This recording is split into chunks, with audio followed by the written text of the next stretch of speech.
Hello అండి, మేము walking చేస్తూ నడుస్తూ వచ్చేసామండి. ఇక్కడ టెంపుల్ దాకా. ఈ టెంపుల్లోకి వచ్చాక గాయత్రమ్మ టెంపుల్ అంటారు. గాయత్రమ్మ టెంపుల్లోకి వచ్చాక చెట్టు చూడండి ఎంత అందంగా ఉందో.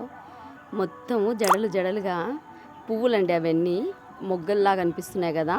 రెడ్గా పువ్వులు విచ్చుతాయి అవన్నీ, చిన్న చిన్న పువ్వులు. అయిగోండి చూపిస్తాను చూడండి, అయిగోండి అలా మొత్తం చెట్టు అంతా రెడ్గా ఉంటాయండి పువ్వులు.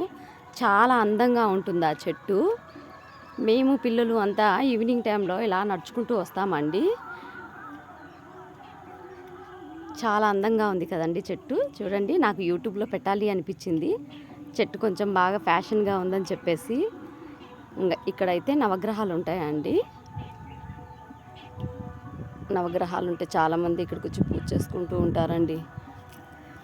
నవగ్రహ పూజ.